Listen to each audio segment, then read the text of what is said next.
नमस्कार साथियों। चलिए शुरू करते हैं हमारे कंप्यूटर की मोस्ट इम्पोर्टेंट क्वेश्चंस की सीरीज़ का पार्ट 4। जो भी 3 पार्ट हैं वो चैनल की प्लेलिस्ट में ऑलरेडी अवेलेबल है, आप वहाँ से देख सकते हैं। तो शुरू करते हैं क्वेश्चन नंबर 1 से। A function inside another function is called a. किसी फंक्शन के अंदर एक और फंक्शन को क्या कहा जाता है? तो इसे कहा जाता है नेस्टेड फंक्शन। यानी कि जब एक फंक्शन के अंदर दूसरा फंक्शन लिखा होता है, तो नेस्टेड फंक्शन के रूप में जाना जाता है। ये कोडिंग में होता है ये चीज़, ठीक है?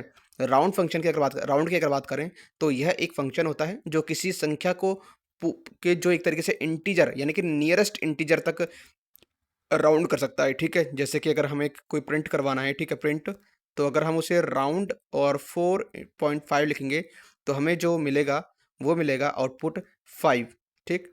ऐसे अगर सम की बात करते हैं, तो सम यह फ़ंक्शन दी गई सूची यानी कि कोई भी है, कोई भी इंडेक्स है या फिर कोई भी एरे है, उनको जोड़ने का काम करता है, ठीक? तो इस तरह से ये कोडिंग से रिलेटेड क्वेश्चन बनता है, ठीक है? नेक्स्ट क्वेश्चन देखते हैं। CPU can directly understand this language. CPU सीधे किस भाषा को समझ सकता है? तो सीपीयू जो है वो इनमें से कोई सा भी भाषा को नहीं समझता है, क्योंकि सीपीयू सिर्फ मशीन लैंग्वेज को समझ सकता है, जो कि बाइनरी फॉर्म में 0 या 1 में होती है, ठीक है? बात करें सी लैंग्वेज की, तो यह एक हाई लेवल लैंग्वेज है, हाई लेवल प्रोग्रामिंग लैंग्वेज है, जो कि जिसे सीपीयू सीधे नहीं समझ सकता। इसे पहले मशीन लैंग्वेज में कन्वर्ट करना पड़ता है, ठीक? ऐसे अगर बात करें सी प्लस प्लस की, तो ये भी हाई लेवल लैंग्वेज है। असेंबली लैंग्वेज ये लो लेवल लैंग्वेज है असेंबली लैंग्वेज, लेकिन इसे भी सीपीयू को मशीन भाषा में यानी कि मशीन लैंग्वेज में कन्वर्ट करना पड़ता है, ठीक है? और जावा ये एक हाई लेवल प्रोग्रामिंग लैंग्वेज है, ठीक? जिसे मशीन लैंग्वेज में ट्रांसलेट करके सीपीयू समझ सकता है, ठीक? तो ऑप्शन ए यहाँ पर नन ऑफ दीज इसका राइट आंसर होगा। नेक्स्ट क्वेश्चन देखते हैं। World's first microprocessor was. तो सबसे विश्व का पहला माइक्रो प्रोसेसर कौन सा था?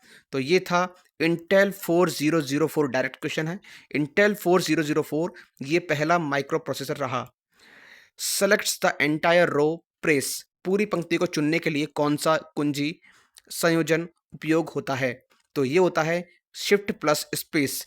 जब आप ये कई जगहों पर उपयोग होता है, यूज़ होता है, जैसे कि गूगल डॉक्स, यानी कि कोई भी लाइन अगर आपको सेलेक्ट करनी है, यानी किसी भी एक लाइन को बिना ब्रेक के ऊपर ले जाने के लिए ये शिफ्ट प्लस स्पेस का यूज़ होता है, ठीक है? यानी कि अगर आप पूरी पंक्ति को अगर सेलेक्ट करना चाहते हैं, तो आप शिफ्ट प्लस स्पेस दबाइए, ठीक? 1 सेकंड गाइस। नेक्स्ट क्वेश्चन देखते हैं। असेंबली लैंग्वेज में क्या होता है? तो असेंबली लैंग्वेज एक लो लेवल लैंग्वेज है, ठीक है? जो कि मशीन लैंग्वेज यानी कि मशीन लैंग्वेज मतलब बाइनरी कोड 0 या 1, और हाई लेवल लैंग्वेज जैसे कि सी, पाइथन, ठीक है? इनके बीच की एक कड़ी होती है, एक लिंक का काम करती है। कौन? असेंबली लैंग्वेज, ठीक है? इसमें न्यूमेरिक्स का यूज़ किया जाता है, जो कि इंसानों के लिए समझने में आसान होता है, ठीक है? तो अगर बात करें, सबसे पहली बात ऑप्शन ए देखते हैं, ठीक है? कि numerics are used to code operations, बिल्कुल right. Alpha numeric symbols are used for address, यानी कि एड्रेस के लिए यहाँ पर अल्फा न्यूमेरिक जो भी सिंबल्स हैं उनको यूज़ कर सकते हैं, तो ये भी राइट है। Language lies between high level language and machine language, तो ये एक तरीके से लिंक का काम करती है, यानी कि एक बीच की कड़ी होती है असेंबली लैंग्वेज, जो कि हाई लेवल लैंग्वेज और मशीन लैंग्वेज के बीच की होती है, ठीक? तो यहाँ पर all of the above is the right answer for this question. Next question देखते हैं। To insert a word into the middle of a sentence. तो वाक्य के बीच में एक शब्द डालने के लिए क्या किया जाता है? तो इसमें move the cursor to the desired location in the sentence and type the new word, यानी कि कर्सर को आप कोई भी सेंटेंस के इच्छित स्थान पर ले जाएं और नया शब्द टाइप करें। तो ये आपके लिए वाक्य के बीच में किसी भी कोई भी वर्ड डालना हो तो ये आपको करना पड़ेगा, ठीक? तो option A is the right answer, ठीक? नेक्स्ट बात करते हैं। The overall design, construction, organisation and interconnecting of the various components of a computer system is referred to as. Computer system के विभिन्न घटकों की समग्र डिजाइन, निर्माण, संगठन और परस्पर संबंध को क्या कहा जाता है? तो यहाँ अगर आपको बात करें इन चारों ऑप्शंस में से, तो इसे कहा जाता है कंप्यूटर आर्किटेक्चर। यह कंप्यूटर के हार्डवेयर और सॉफ्टवेयर के डिज़ाइन और उनके काम करने के तरीके को बताता है। एग्जाम्पल के तौर पर अगर हम देखें, तो सीपीयू, मेमोरी, सीपीयू मेमोरी और इनपुट आउटपुट डिवाइसेस का कनेक्शन। तो ये होता है कंप्यूटर आर्किटेक्चर के अंडर में। ठीक, बात करें कंप्यूटर फ्लो चार्ट की, तो यह एक डायग्राम होता है। क्या होता है? एक डायग्राम होता है जो कि प्रोसेस को स्टेप बाय स्टेप दिखाने के लिए, ठीक है, कोई प्रोसेस है उसको स्टेप बाय स्टेप दिखाने के लिए यूज़ किया जाता है। एग्जाम्पल के तौर पर देखें तो डेटा को प्रोसेस करने के जो भी स्टेप्स हैं उनको फिगर के माध्यम से समझाना। बात करते हैं कंप्यूटर एल्गोरिदम की, तो यह भी एक स्टेप बाय स्टेप इंस्ट्रक्शंस होते हैं। क्या होते हैं? इंस्ट्रक्शंस होते हैं जो कि किसी भी प्रॉब्लम को सॉल्व करने के लिए लिखा जाता है। एग्जाम्पल के तौर पर देखें तो कोई भी अगर मान लीजिए दो नंबर को जोड़ना है तो वो आप कंप्यूटर एल्गोरिदम के माध्यम से उसे जोड़ सकते हैं। तो यहाँ पर अगर बात करें कंप्यूटर सिस्टम के विभिन्न घटकों की समग्र डिजाइन, निर्माण और संगठन और परस्पर संबंध के बारे में, तो यह है computer architecture is the right answer for this question. Next बात करते हैं languages which can easily interact with the hardware are. वे भाषाएं जो हार्डवेयर के साथ आसानी से इंटरेक्ट कर सकती हैं उन्हें क्या कहा जाता है? तो उन्हें कहा जाता है low level language. Low level language का मतलब होता है कि मशीन के करीब की भाषाएं। ठीक है, एग्जाम्पल के तौर पर देखें तो असेंबली लैंग्वेज या फिर मशीन लैंग्वेज। बात करें हाई लेवल लैंग्वेज की, तो आसान और इंसानों को समझने लायक भाषाएं होती है। कौन सी? पाइथन। ठीक है, आप कोई भी कोड लिखेंगे अगर आप पाइथन में लिखते हैं तो ये आप आसानी से समझ सकते हैं, क्योंकि यहाँ के जो कीवर्ड्स होते हैं, जो भी वर्ड्स होते हैं वो आपको इजीली अंडरस्टूड होते हैं। ठीक, जैसे कि सी प्लस प्लस, जावा, ये सब क्या है? ये हाई लेवल लैंग्वेज है। मिडिल लेवल लैंग्वेज की अगर बात करें तो हाई और लो लेवल के बीच की भाषाएं होती है। कैसी? ये होती है सी लैंग्वेज। ठीक, तो ऑप्शन बी इसका राइट आंसर होगा। ठीक है, यानी कि हार्डवेयर के साथ आसानी से इंटरेक्ट कर सकती हैं, तो वे होती हैं लो लेवल लैंग्वेज। नेक्स्ट बात करते हैं grouping and processing all of a firm's transactions at one time is called. किसी कंपनी के सभी लेन देन को एक बार में समूहित और प्रोसेस करना क्या कहलाता है? तो ये कहलाता है batch processing. Option B. Batch processing क्या होता है? कि डेटा को ग्रुप में प्रोसेस करना, कोई भी डेटा है उसको ग्रुप में प्रोसेस करना, ये होता है बैच प्रोसेसिंग। यानी बैंक में एक साथ कई ट्रांजैक्शन प्रोसेस करना बैच प्रोसेसिंग का एग्जाम्पल होता है। बात करें डेटा मैनेजमेंट सिस्टम, तो ये डेटा को स्टोर करने, उसको मैनेज करने और एक्सेस करने की एक सिस्टम होता है, एक प्रणाली होती है। एग्जाम्पल के तौर पर अगर देखें ऑप्शन ए के एग्जाम्पल होते हैं माई एसक्यूएल, ठीक है, और ओरेकल, ये सब इसके डेटाबेस मैनेजमेंट सिस्टम के एग्जाम्पल हैं। ठीक, ओरेकल। बात करें रियल टाइम सिस्टम की, तो रियल टाइम सिस्टम यह इंस्टेंटली रिजल्ट चाहिए होता है, वहां पर रियल टाइम सिस्टम यूज होता है। एग्जाम्पल के तौर पर देखें तो एटीसी यानी एयर ट्रैफिक कंट्रोल, ठीक है, जहां पर हवाई जहाजों को दिशा निर्देश देने के लिए एटीसी वहां पर रियल टाइम सिस्टम का यूज करती है। एंड ऑनलाइन सिस्टम की अगर बात करते हैं तो इंटरनेट के माध्यम से डेटा या सर्विसेज का यूज होता है। ठीक है, तो ये ऑनलाइन सिस्टम, तो यहां पर option B is the right answer for this question. Batch processing होती है। ठीक है, कब? सभी लेन देन को एक बार में समूहित और प्रोसेस करने के लिए। ठीक, नेक्स्ट बात करते हैं spiral shape track formatting is present in, यानी कि सर्पिल आकार के ट्रैक फॉर्मेटिंग में किसमें मौजूद होते हैं?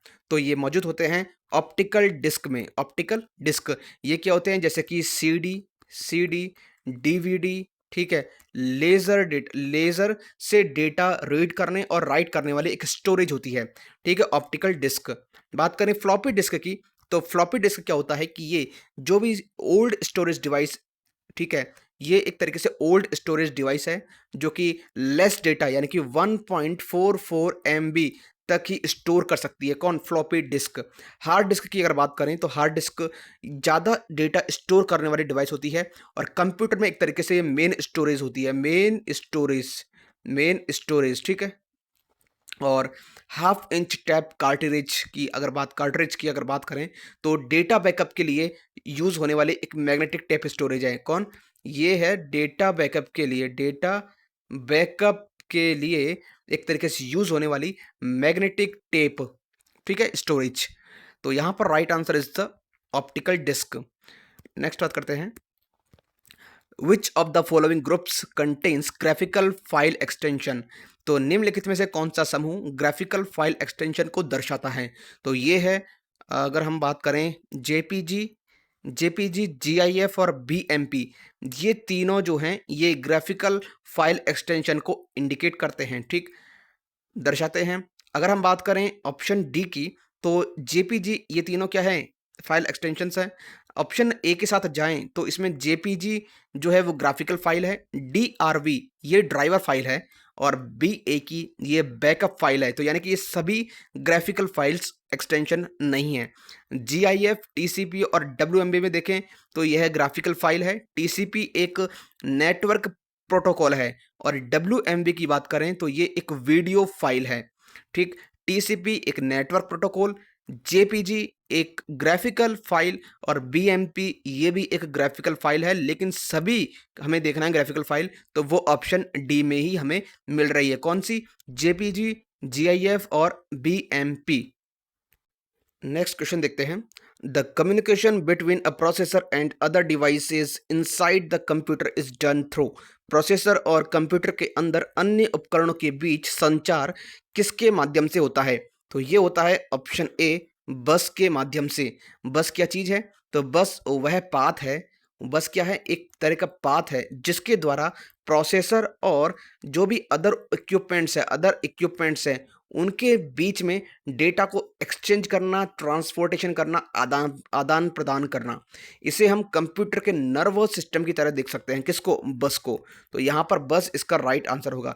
चैनल की अगर बात करें तो चैनल एक मीडियम होता है जो कि डेटा को एक स्थान से दूसरे स्थान पर भेजता है, लेकिन यह खास तौर पर नेटवर्क के लिए होता है। किसके लिए? एक नेटवर्क के लिए होता है। नेटवर्क केबल की अगर बात करें तो नेटवर्क केबल इंटरनेट और जो भी अदर नेटवर्क इक्विपमेंट्स हैं उनको जोड़ने के लिए होती है, न कि प्रोसेसर के अंदर के उपकरणों को, ठीक है। तो यहाँ पर नेटवर्क केबल नहीं होगा, ना ही चैनल होगा। और चिप की अगर बात करें तो चिप एक छोटा इलेक्ट्रॉनिक उपकरण है जो प्रोसेसर का हिस्सा होता है। कौन? चिप।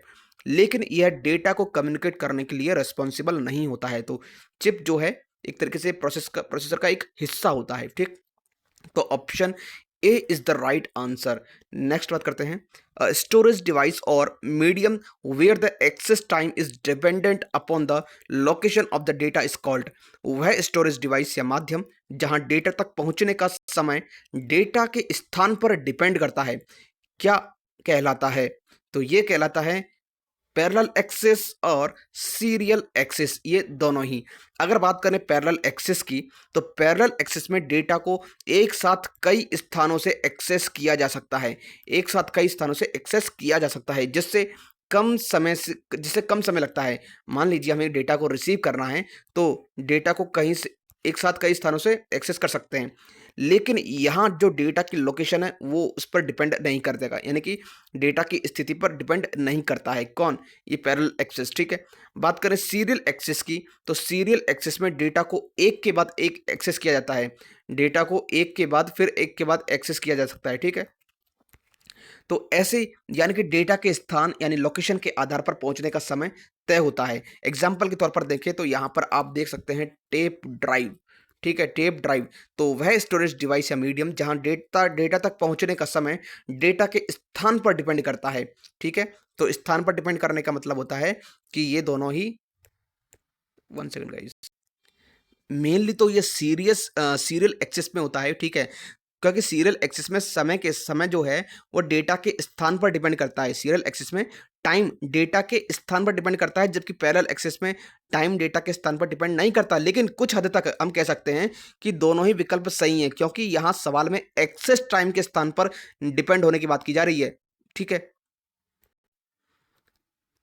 तो मेनली अगर बात करें तो ज़्यादातर आपको बी ही ऑप्शन में लगाना है, सीरियल एक्सेस। लेकिन अगर बात की जाए कि जो एक्सेस टाइम है, यानी कि उस टाइम जब डेटा को एक्सेस किया जा रहा है, तो कभी-कभी पैरेलल एक्सेस में भी ये थोड़ा माइन्यूटली वर्क करता है, ठीक। तो option C is the right answer. लेकिन कई जगह आपको सिर्फ बी भी दिखने को मिलेगा, यानी सीरियल एक्सेस। ज़्यादातर इसको ही प्रेफर करते हैं, सीरियल एक्सेस को, ठीक। नेक्स्ट बात करते हैं। What are attempts by individuals to obtain confidential information from you by falsifying their identity? तो वे प्रयास कौन से हैं जो लोग अपनी पहचान गलत तरीके से पेश करके आपकी गोपनीय जानकारी करने के लिए करते हैं? तो ये क्या कहलाता है? ये होता है फिशिंग। क्या होता है? फिशिंग, ठीक है। फिशिंग वह टेक्नोलॉजी है जिसमें लोग आपकी जो भी सिक्योर इन्फॉर्मेशन है, हिडन इन्फॉर्मेशन है, जैसे कि पासवर्ड, ठीक है, पासवर्ड हो गया, बैंक डिटेल्स हो गई, बैंक डिटेल्स, इनको प्राप्त करने के लिए अपनी जो भी आइडेंटिटी है उनको गलत तरीके से आपके सामने रिप्रेजेंट करते हैं। तो यह आमतौर पर फर्जी ईमेल या फिर कोई भी वेबसाइट इनके द्वारा किया जा सकता है। तो option is the right answer. Computer virus की बात करें तो कंप्यूटर वायरस ऐसे प्रोग्राम्स होते हैं जो कि कंप्यूटर को नुकसान पहुंचाते हैं, ठीक है। और स्पाईवेयर स्कैम्स की अगर बात करें तो यह एक प्रकार का सॉफ्टवेयर होता है जो कि कंप्यूटर के जानकारी चुराता है, ठीक, लेकिन यह फिशिंग की तरह आपकी पहचान नहीं बदलता। और वायरस की अगर बात करें तो वायरस भी एक कंप्यूटर को नुकसान पहुंचाने वाले प्रोग्राम्स होते हैं, लेकिन यह गोपनीय जानकारी प्राप्त करने के लिए नहीं होते हैं। तो ऑप्शन ए इसका राइट आंसर होगा। नेक्स्ट बात करते हैं, which of the following is not true for primary storage. निम्न में से कौन सी बात प्राथमिक स्टोरेज के लिए सही नहीं है। तो यह है it is a part of the CPU. ये एक प्रकार का, ये ऑप्शन ए यहाँ पर राइट आंसर होगा। प्राइमरी स्टोरेज जैसे कि रैम, ये जो है ये सीपीयू का हिस्सा नहीं होता है, बल्कि यह सीपीयू के साथ जुड़ा होता है, ठीक है, रैम। लेकिन एक अलग स्टोरेज डिवाइस होता है जो डेटा को अस्थायी रूप से स्टोर करता है, ठीक है। प्राइमरी स्टोरेज के बारे में यहाँ पर ये बताया गया है, ठीक। It allows very fast access of data. तो प्राइमरी स्टोरेज जैसे रैम में डेटा बहुत तेजी से एक्सेस किया जा सकता है, ठीक है, और इसलिए यह बहुत तेज पहुंच प्रदान करता है। तो यहाँ पर बी सही है, ठीक है। और it is relatively more expensive than other storage device, बिल्कुल राइट है, क्योंकि यह बहुत महंगा होता है, ठीक है। प्राइमरी स्टोरेज अन्य डिवाइस जो भी हार्डवेयर्स हैं उनकी रिस्पेक्ट में बहुत ही कॉस्टली होता है, क्योंकि इसकी स्पीड और एक्सेस टाइम बहुत तेज होता है, ठीक। Can be removed and transported, बिल्कुल। प्राइमरी स्टोरेज जैसे कि रैम को आमतौर पर हटाया नहीं जा सकता, जबकि यहाँ पर ये नॉट होना चाहिए, ठीक है, ठीक है, नॉट। तो यानी कि प्राइमरी स्टोरेज जैसे कि रैम आमतौर पर हटाया नहीं जा सकता, क्योंकि जबकि जैसे अगर आप देखें हार्ड ड्राइव्स वगैरह जो भी अन्य स्टोरेज डिवाइस है उनको आप एक तरीके से रिप्लेस कर सकते हैं, ठीक है। तो ऑप्शन ए इसका राइट आंसर होगा, ठीक है। It is a part of the CPU. तो यह सीपीयू का हिस्सा नहीं है, बल्कि उसका एक जो एक तरीके से उसके साथ जुड़ा हुआ होता है, ठीक है। बात करते हैं नेक्स्ट क्वेश्चन की। Processing is used when a large mail order company accumulates orders and processes them together in one large set। ऐसी कौन सी प्रोसेसिंग का उपयोग तब किया जाता है जब एक बड़ी मेल ऑर्डर कंपनी ऑर्डर को एकत्रित करती है और उन्हें एक बार में प्रोसेस करती है। तो ये है बैच प्रोसेसिंग। अभी मैंने आपको बताया था कि बैच प्रोसेसिंग बैंकिंग में कैसे यूज़ होता है। बैच प्रोसेसिंग तब होता है जब एक साथ बहुत सारे डेटा या ऑर्डर एकत्रित किए जाते हैं, कलेक्ट किए जाते हैं और उन्हें एक ही समय में प्रोसेस किया जाता है, ठीक है। जैसे कि अगर कोई भी बड़ी कंपनी है जो भी ऑर्डर्स एक साथ प्रोसेस करना चाहती है वो बैच प्रोसेसिंग यूज़ करती है, ठीक है। ऑनलाइन और रियल टाइम के बारे में हमने बात की थी कि ऑनलाइन प्रोसेसिंग में डेटा तुरंत प्रोसेस होता है। जैसे जब आप किसी वेबसाइट पर ऑर्डर करते हैं तो उसी समय उसकी प्रोसेसिंग भी होती है, ठीक। और रियल टाइम की अगर बात करें तो डेटा तुरंत प्रोसेस होता है बिना किसी देरी के, बिना किसी डिले के, जैसे कि एटीएम से पैसे निकालना। और ग्रुप की अगर बात करें तो ग्रुप प्रोसेसिंग कोई सामान्य टर्म नहीं है, एक तरीके से ये कोई एक वैलिड टर्म नहीं है, ठीक है। तो यहाँ पर बैच जो है option A is the right answer. Next बात करते हैं, what is the motion path. तो मोशन पाथ के बारे में क्या सही है, यानी कि क्या है। तो यह a method of moving items on a slide, यानी कि मोशन पाथ का मतलब होता है किसी भी वस्तु को स्लाइड पर एक रास्ते या पाथ पर हिलाना, जैसे कि टेक्स्ट या इमेज को एक दिशा में ले जाना। कोई भी अगर स्लाइड है, इसको टेक्स्ट को अगर आप यहाँ से यहाँ लेकर जाते हैं तो ये एक तरीके से मोशन पाथ होता है। तो option C is the right answer. Next बात करते हैं, which of the following memories can be read directly by the computer processor. तो कौन सी ऐसी मेमोरी है जो डायरेक्टली कंप्यूटर से रीड की जा सकती है। तो ये है मेन मेमोरी, क्योंकि मेन मेमोरी जैसे कि अगर आप बात करें रैम, तो वह मेमोरी होती है जिसे कंप्यूटर प्रोसेसर सीधे पढ़ सकता है, ठीक है। यह प्रोसेसर के लिए तेजी से डेटा को अवेलेबल करवाती है। हार्ड डिस्क की अगर बात करें तो हार्ड डिस्क को कंप्यूटर प्रोसेसर सीधे नहीं पढ़ सकता। प्रोसेसर को डेटा रिसीव करने के लिए इसके बीच में एक और इंटरफेस जैसे कि रैम की आवश्यकता होती है, ठीक है। और बात करें सीडी की, तो सीडी को कंप्यूटर प्रोसेसर सीधे रीड नहीं कर सकता, इसे पढ़ने के लिए भी एक विशेष ड्राइव की आवश्यकता होती है, ठीक है। और डीवीडी भी एज इट इज़, ठीक है, इसे भी एक तरीके से डीवीडी ड्राइव की आवश्यकता होती है। ऑप्शन बी यहाँ पर राइट आंसर होगा। नेक्स्ट बात करते हैं, who is or are the founders of Microsoft. तो माइक्रोसॉफ्ट के संस्थापक कौन हैं? तो ये हैं Bill Gates and Allen Paul. इन दोनों ने मिलकर के माइक्रोसॉफ्ट कंपनी की स्थापना की थी। पॉल एलन ने एक तकनीक दृष्टिकोण से, जो भी टेक्नोलॉजी के व्यू पॉइंट से माइक्रोसॉफ्ट को आगे बढ़ाया, जबकि बिल गेट्स ने इसके जो बिजनेस है उसको एक तरीके से डायरेक्शन दी, ठीक है। और बिल गेट्स की बात करें तो अभी हमने बात की थी, स्टीव जॉब्स की अगर बात करें तो ये माइक्रोसॉफ्ट के ये एप्पल के सह संस्थापक थे, एप्पल कंपनी के को फाउंडर रहे हैं, ठीक। नेक्स्ट बात करते हैं, technique of using fixed words for machine code function is classified as. Machine code function के लिए स्थिर शब्दों का उपयोग करने की तकनीक को क्या कहते हैं? तो इसे कहते हैं न्यूमोनिक्स, ठीक है। ये क्या होते हैं? ये न्यूमोनिक्स मशीन कोड को समझने और राइट करने के लिए जो स्टेबल वर्ड्स का यूज़ करते हैं। तो यह शब्द जो कोडिंग को आसान बनाते हैं, जैसे कि अगर जोड़ने के लिए ऐड, ठीक है, सब घटाने के लिए सब्ट्रैक्ट। तो इस तरह से ये न्यूमोनिक्स का यूज़ किया जाता है, ठीक है। और नेमोनिक्स ऐसा कोई वर्ड नहीं है। कंपाइलर की अगर बात करें तो कंपाइलर एक प्रोग्राम होता है जो कि हाई लेवल जो भी कोड है उसको मशीन कोड में बदलता है, ठीक है। और ट्रांसलेटर की अगर बात करें तो यह वह प्रोग्राम होता है जो कि एक लैंग्वेज से दूसरी लैंग्वेज में कोड को बदलता है। यहाँ पर option A is the right answer होगा। नेक्स्ट बात करते हैं, what is a form of denial of service attack in which a hostile client repeatedly sends SYN packets to every port on the server using fake IP address। तो what is यानी कौन सा denial of service attack है का एक रूप है जिसमें एक शत्रुतापूर्ण क्लाइंट नकली आईपी एड्रेस का उपयोग करके सर्वर के प्रत्येक पोर्ट पर बार बार SYN पैकेट भेजता है। तो ये है SYN फ्लडिंग। SYN फ्लडिंग क्या चीज़ है? तो यह एक डिनाइल ऑफ सर्विस यानी कि DOS, ठीक है। प्रीवियस लेक्चर में भी हमने इस पर बात की थी कि इसका फुल फॉर्म क्या है, डिनाइल ऑफ सर्विस। इसमें क्या होता है कि जो भी एक तरीके से जो भी एक शत्रुतापूर्ण जो भी क्लाइंट होता है ना, उसके सर्वर के प्रत्येक जितने भी पोर्ट हैं उस पर SYN पैकेट भेजता है, ठीक है, जिसे हम क्या बोलते हैं, जिससे कि सर्वर को ओवरलोड कर दिया जाता है, ठीक है। तो वह ठीक से काम नहीं कर पाता। ये इसे क्या क्या कहा जाता है? इसे SYN फ्लडिंग कहा जाता है। साइबर स्पेस क्राइम की अगर बात करें तो यह एक कॉमन वर्ड है जो कि इंटरनेट पर होने वाले किसी भी अपराध को दर्शाता है, लेकिन ठीक है, यह SYN फ्लडिंग का विशेष प्रकार नहीं है, ठीक।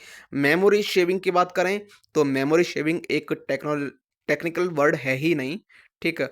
और ईमेल फ्लडिंग की अगर बात करें तो इसमें हजारों ईमेल भेजकर सर्वर को धीमा या बंद किया जा सकता है। तो ऑप्शन सी इसका राइट आंसर होगा। नेक्स्ट बात करते हैं, चेक बॉक्स और रेडियो बटन में क्या अंतर है?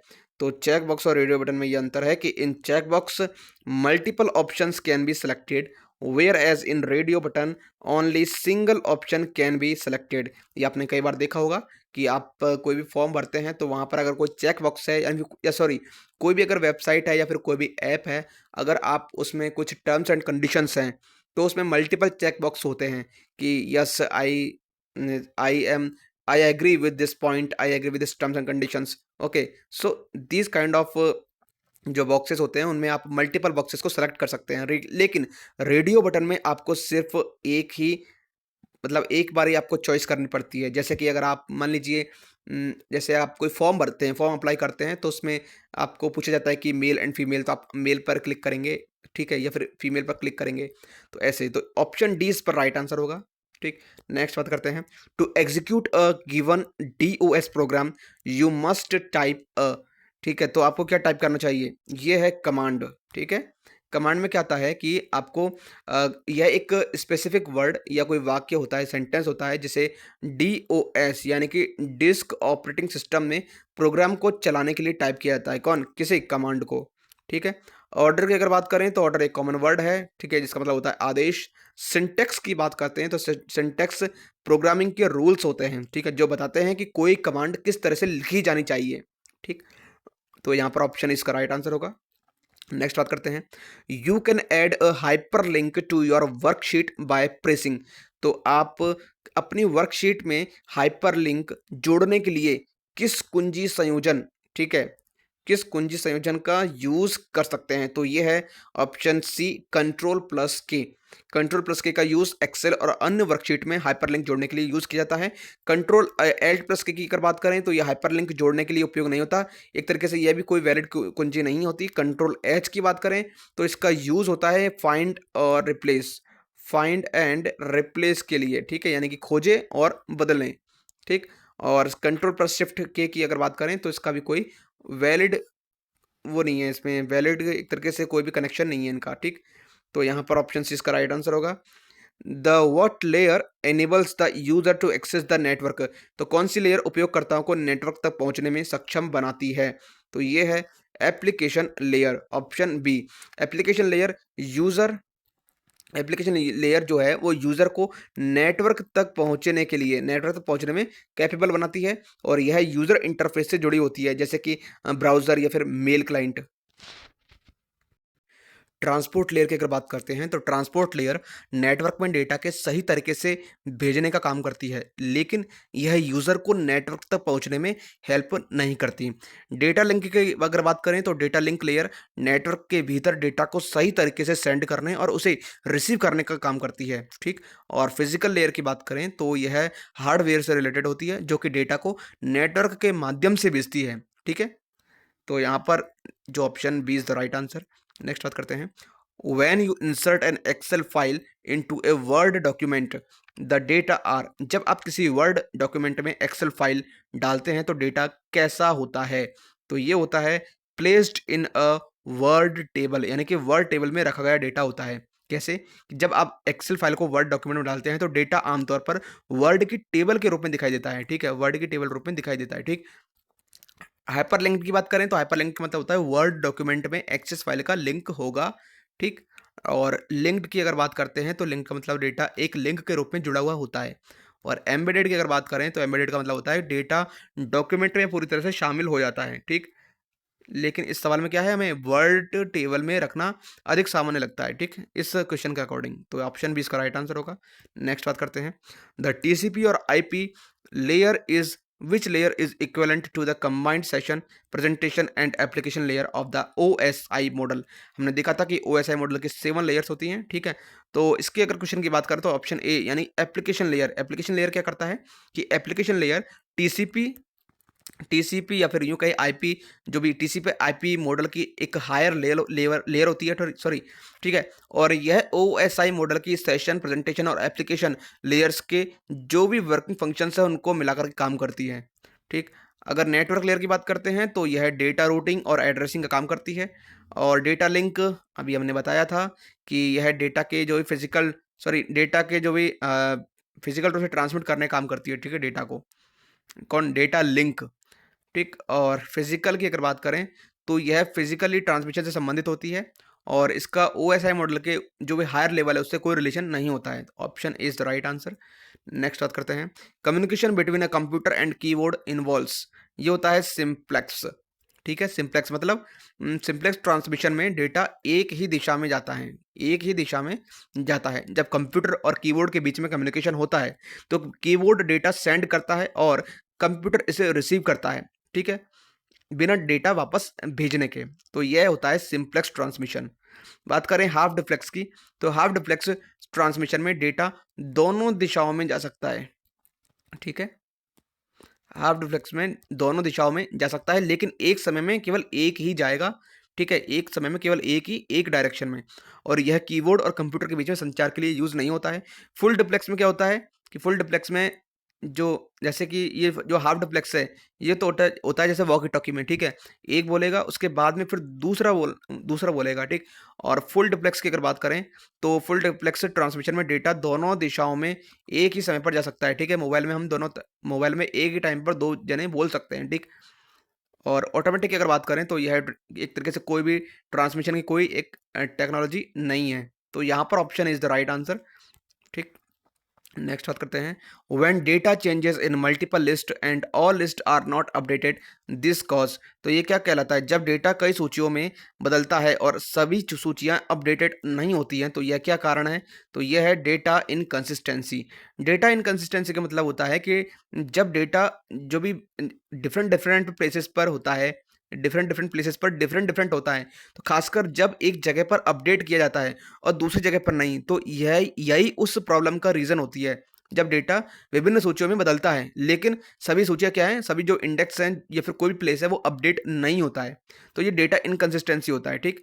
डेटा रिडंडेंसी की अगर बात करें तो यह है इंफॉर्मेशन ओवरलोडेड, ठीक है। सॉरी, डेटा रिडंडेंसी की बात कर रहे हैं ना, तो ये एक तरीके से ये इसका मतलब होता है कि एक ही डेटा को कई स्थान पर बिना ज़रूरत के रखा जाना, यानी बार-बार रिपीट होना एक डेटा, ठीक है। तो यह एक तरीके से ये भी चीज़ सही नहीं है हमारी प्रोग्रामिंग में अगर देखा जाए तो। इन्फॉर्मेशन ओवरलोड की बात करें तो ये तब होता है जब किसी भी पर्सन के पास में बहुत अधिक जानकारी हो, जो उसे समझने में मुश्किल हो, ठीक। और डुप्लीकेट डेटा की बात बात करें तो नाम में ही इसका अर्थ छुपा हुआ है कि कैसे, कि जब भी कई डेटा एक बार जमा हो जाता है लेकिन यह हो जाता है यानी डुप्लीकेसी आ जाती है उसमें। तो यहाँ पर ऑप्शन डी इसका राइट आंसर होगा, ठीक। यानी कि जो भी इंडेक्स है, जो भी लिस्ट है हमारी वो अपडेट नहीं हुई है, तो वो होती है डेटा इनकंसिस्टेंसी। नेक्स्ट बात करते हैं, the what is physical path over which message travels, यानी कि वह पाथ कौन सा वह पथ है जिस पर संदेश यात्रा करता है, तो यह है मीडियम। मीडियम मतलब, मीडियम का मतलब होता है कि वह भौतिक पथ, एक फिजिकल पाथ होता है जिसके माध्यम से डेटा या मैसेज ट्रेवल करते हैं, ठीक है। जैसे कि केबल, केबल, ठीक है, वायरलेस नेटवर्क, ठीक है, ये सब होते हैं मीडियम, मीडियम में आते हैं। बात करें प्रोटोकॉल की, तो प्रोटोकॉल वह रूल्स एंड रेगुलेशंस होते हैं जो कि दो या दो से अधिक उपकरणों के बीच में कम्युनिकेशन के जो भी मेथड है उनको डिफाइन करते हैं, लेकिन यह भौतिक पथ यानी कि फिजिकल फिजिकल पाथ नहीं होते हैं, ठीक है।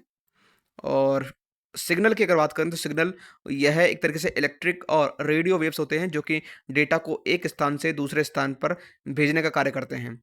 तो यहाँ पर ऑप्शन भी इसका राइट आंसर होगा।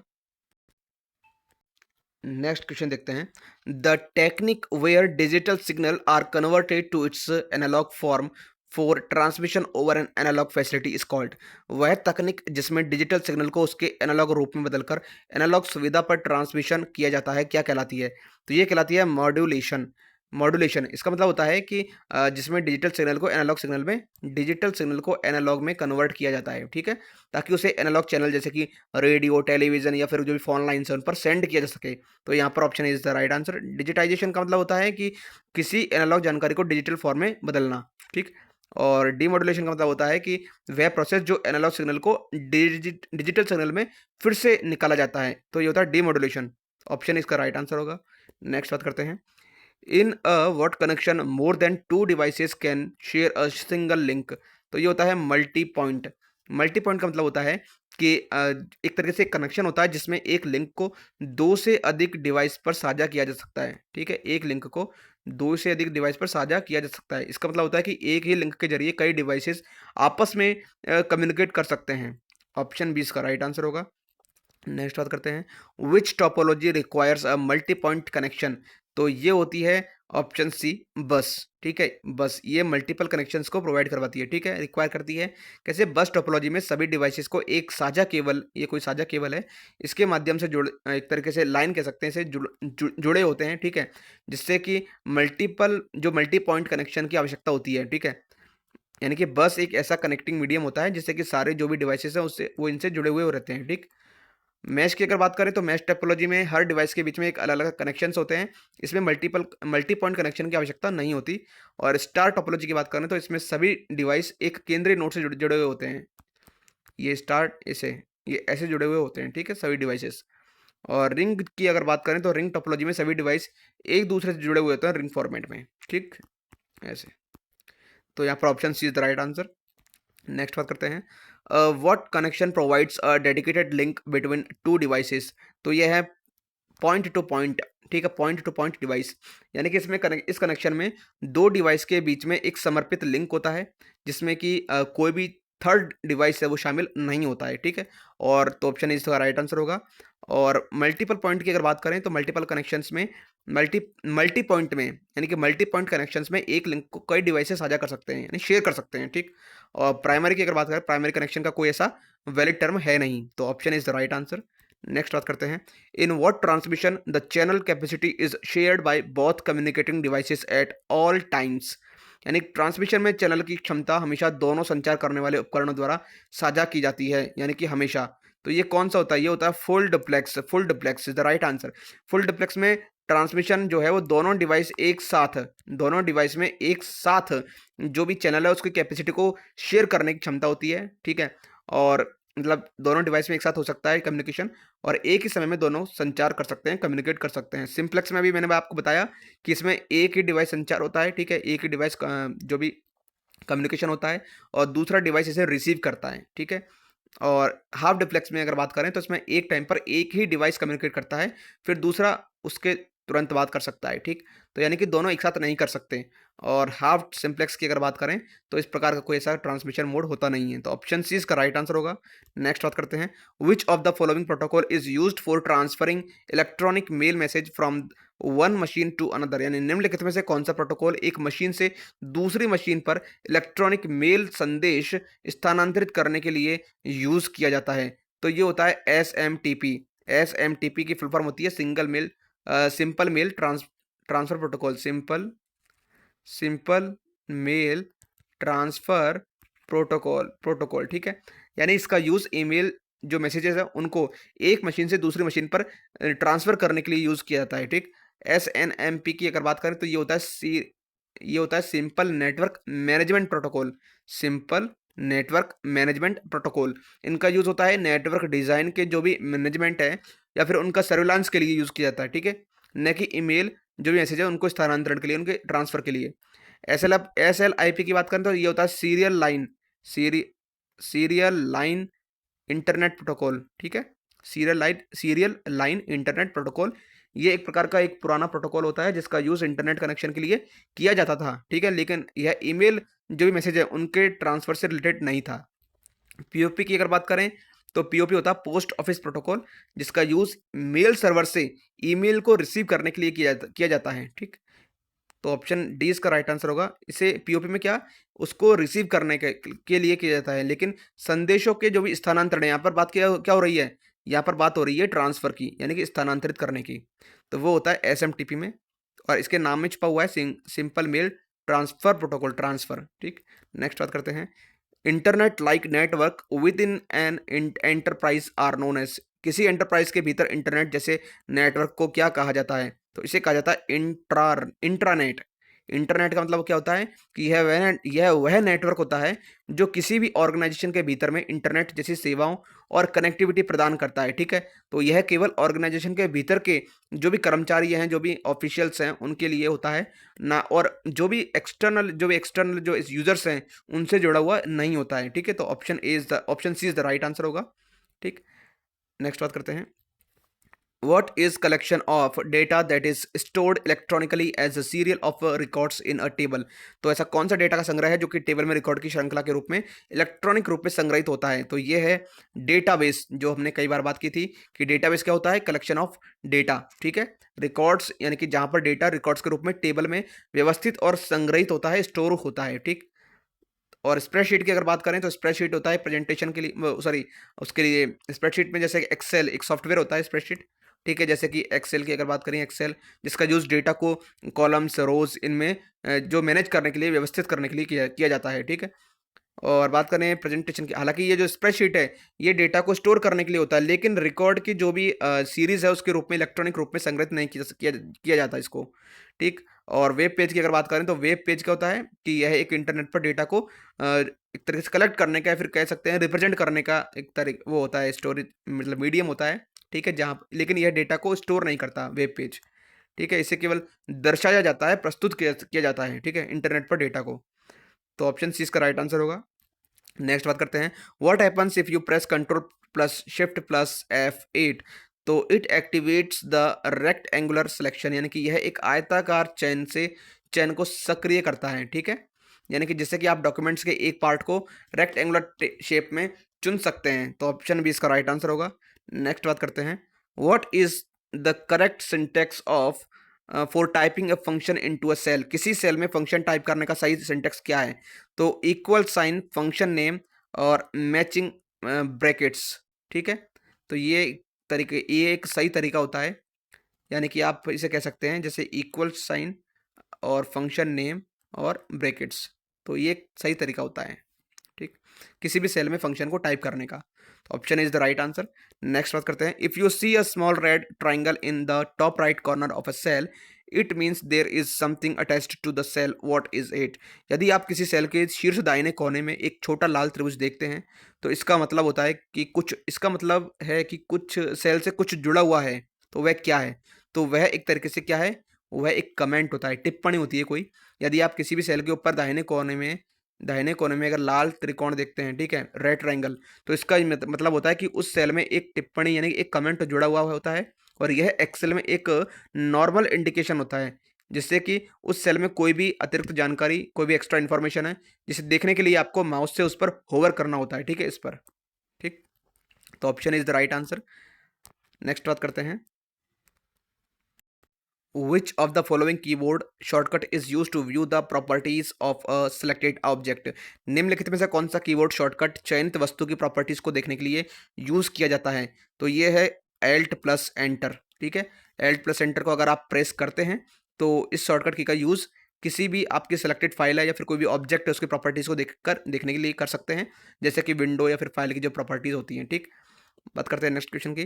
और television broadcast is an example of which transmission? तो टेलीविजन ब्रॉडकास्ट जो है ये एक सिंप्लेक्स ट्रांसमिशन है। इसमें डेटा केवल एक ही दिशा में प्रवाहित होता है, ठीक है। जैसे कि टेलीविजन जो भी प्रसारण होता है उसमें टीवी चैनल केवल एक तरफ से ही, यानी टीवी स्टेशन से डेटा को भेज सकते हैं और दर्शक उसे केवल रिसीव कर सकते हैं, आप यहाँ से उसे दोबारा से रिसेंड नहीं कर सकते, ठीक है। यानी कि टेलीविजन हो गया, रेडियो प्रसारण हो गया। हाफ डिफ्लेक्स की अगर बात करें, तो इसमें सिर्फ दोनों दिशा, इसमें जो है डेटा दोनों डायरेक्शंस में ट्रेवल कर सकता है, लेकिन एक समय में केवल एक दिशा में। एग्जाम्पल के तौर पर देखें तो वॉकी टॉकी, जब एक व्यक्ति बोलता है तो दूसरा सुनता है। फुल डुप्लेक्स की बात करें, तो इसमें डेटा दोनों डायरेक्शन में एक साथ यात्रा ट्रेवल कर सकता है। एग्जाम्पल के तौर पर फोन कॉल, जिसमें दोनों व्यक्ति एक साथ बोल और सुन सकते हैं। तो option is the right answer होगा। नेक्स्ट बात करते हैं, what setting are automatic and standard, यानी कि कौन सी सेटिंग स्वचालित और मानक होती है? तो ये होती है डिफ़ॉल्ट सेटिंग। नाम में ही आपको पता होगा, मतलब डिफ़ॉल्ट सब जानते हैं इसके वर्ड को, कि डिफ़ॉल्ट सेटिंग वो होती है जो किसी भी प्रोग्राम या डिवाइस में पहले से ही सेट की हुई होती है, जब तक यूज़र इन्हें बदलता नहीं है। तो ये ऑटोमेटिक और स्टैंडर्ड होती है, यानी सेटिंग को चेंज करने की ज़रूरत नहीं होती जब तक आपको कोई खास बदलाव नहीं करना हो। एग्जाम्पल के तौर पर अगर आप जैसे मान लीजिए आपने नया कंप्यूटर खरीदा है, तो उसमें पहले से डिफ़ॉल्ट सेटिंग होगी, जैसे कि स्क्रीन ब्राइटनेस या फिर कोई वॉल्यूम हो गया, ठीक। तो ऑप्शन इसका राइट आंसर होगा। नेक्स्ट बात करते हैं, popups are a form of which on the what on the world wide web, यानी पॉपअप विश्वव्यापी वेब यानी वर्ल्ड वाइड WWW पर ये किसका एक रूप है? तो ये है एक तरीके से ऑनलाइन एडवर्टाइजिंग का। कई बार आपने जो भी वेबसाइट है अगर आपने खोला होगा तो आपको तुरंत एक पॉपअप शो होगा, ठीक है, यानी कि वो एडवर्टाइजमेंट के लिए यूज होता है, ठीक है। यानी कि हम कह सकते हैं पॉपअप पॉपअप इंटरनेट पर एक प्रकार का विज्ञापन होता है जो कि अचानक से यानी स्क्रीन खुलने पर नजर आता है। तो ये आमतौर पर किसी भी वेबसाइट पर विजिट करने या फिर किसी भी कोई भी आप एक्टिविटी करते हैं उसके दौरान दिखाई देता है, ठीक है। इनका मुख्य उद्देश्य क्या होता है? विज्ञापन को दिखाना, एडवर्टाइजमेंट को शो करना, ठीक है, जो जिससे कि जो यूजर है वो अट्रैक्ट हो सके, ठीक। तो यहाँ पर ऑप्शन इसका राइट आंसर होगा। नेक्स्ट बात करते हैं, which of the following displays the absolute content of the active cell? तो निम्नलिखित में से कौन सक्रिय सेल की पूर्ण सामग्री को प्रदर्शित करता है? तो ये फॉर्मूला बार की अगर बात करें, तो यह एक तरीके से यह जो एक तरीके से जो एक्टिव सेल है उसकी पूरी जो भी कंटेंट है उसका डेटा या फिर फॉर्मूला दिखाती है। जब आप किसी भी सेल में कोई भी डेटा या फॉर्मूला स्टोर मतलब इंसर्ट करते हैं, तो वह फॉर्मूला बार में दिखाई देता है। एक ऊपर फॉर्मूला बार होता है, यहाँ पर आपको दिखाई देगा। भले ही वह सेल मतलब सेल में दिखने वाला डेटा या परिणाम कुछ भी हो, वो आपको यहाँ दिखाई देगा, ठीक है। और एक्टिव सेल की अगर बात करें, तो यह है एक तरीके से जहाँ पर आप प्रेजेंट में उसे यूज़ कर रहे हैं, तो ये एक्टिव सेल होता है, ठीक है। और ये केवल सेल को हाईलाइट करता है, ठीक। और मेन्यू बार की अगर बात करते हैं, तो मेन्यू बार में काफ़ी सारे विकल्प होते हैं, ठीक है, ऑप्शंस होते हैं, जैसे कि फाइल, जो भी है फाइल है, और व्यू है आदि, ठीक है। और नेम बॉक्स की बात करें, तो नेम बॉक्स में जो प्रेजेंट एक्टिव सेल है उसका एड्रेस होता है, जैसे कि A1 B2 आदि, ये ऐसे दिखता है, ठीक। तो यहाँ पर बात की किसकी की जा रही है? सामग्री की, यानी कि कंटेंट की, एब्सोल्यूट कंटेंट की, तो वो होता है फ़ॉर्मूला बार। और नेक्स्ट बात करते हैं। तो ये रहा हमारा कंप्यूटर के मोस्ट इम्पोर्टेंट क्वेश्चंस की सीरीज़ का पार्ट 4। तो आप जो भी आने वाले जो भी वीडियोज़ हैं, जो कि आपकी एग्ज़ाम रिलेवेंट रहेंगे, यानी कि जो भी क्वालिटी कंटेंट है, फुल्ली 100% एग्ज़ाम ओरिएंटेड, उनसे जुड़ने के लिए आप हमारे इस चैनल से जुड़ सकते हैं। और आपका यहाँ तक बने रहने के लिए आपका धन्यवाद।